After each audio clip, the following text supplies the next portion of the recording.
So I got two topics for you.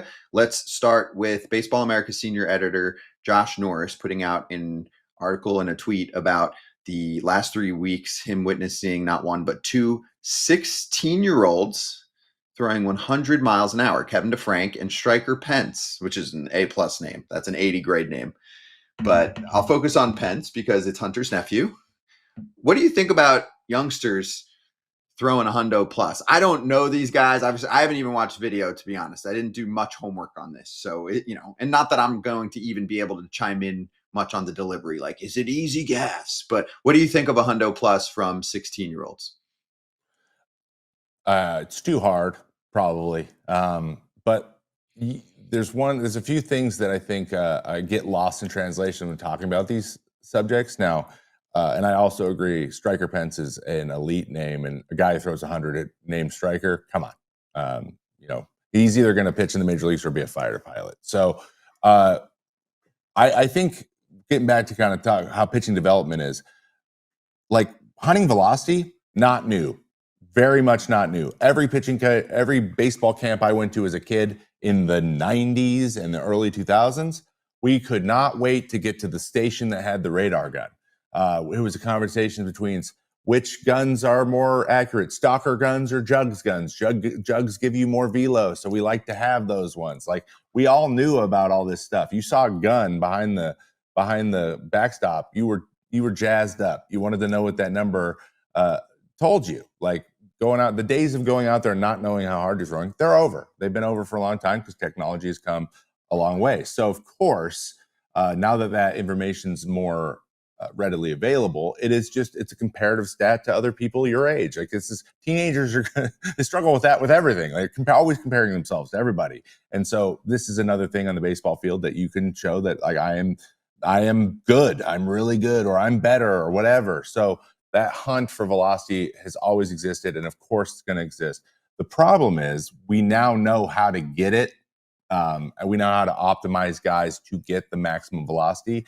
And when you're 16 years old, optimizing a 16-year-old's body doesn't make sense because it's going to be different in a month. So that's, I think, where it becomes not the greatest thing in the world, because you're optimizing for a person who is not done growing, very likely, unless they're very early mature.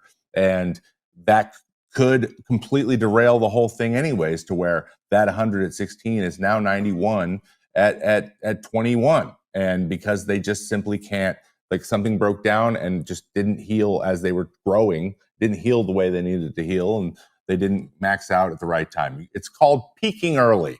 And I've played against some guys when I was young. There's a couple 16-year-olds in my league that threw 96, 97. They were absolutely insane. And then when they went to college, they were down to 88 to 91 because they had to deal with some stuff. So it is just part of the way it happens. And I think that what we're trying to do, it doesn't mean like, let's focus on command. It's just maybe don't only focus on velocity, and maybe learning different pitches, learning other positions, playing. Don't become a pitcher only. There's a lot of ways to, I think, mitigate this stuff.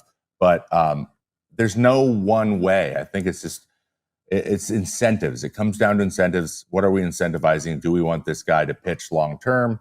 Them optimizing him right now.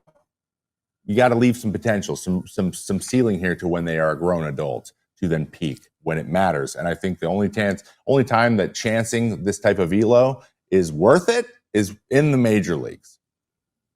What if, a 16-year-old's like, oh, it's just coming out of the hand like this? Like, how easy is it to take a lot off of a pitch? Like, what if you're someone who's just feeling like naturally, maybe you're not throwing 100, but you're pumping well into the upper 90s?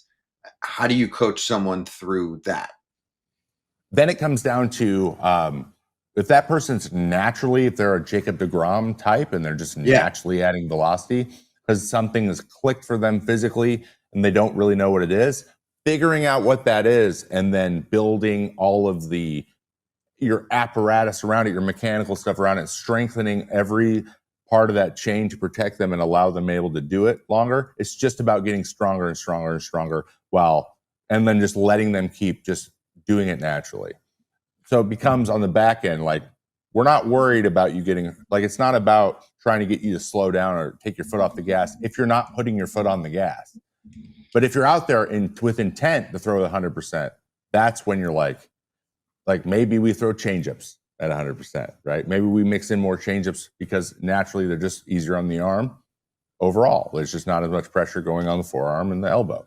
There are ways, but again, like if it's natural and they're doing it naturally, not necessarily trying to throw as they can, then you just build them physically to be able to operate in that space and do the work necessary to maintain.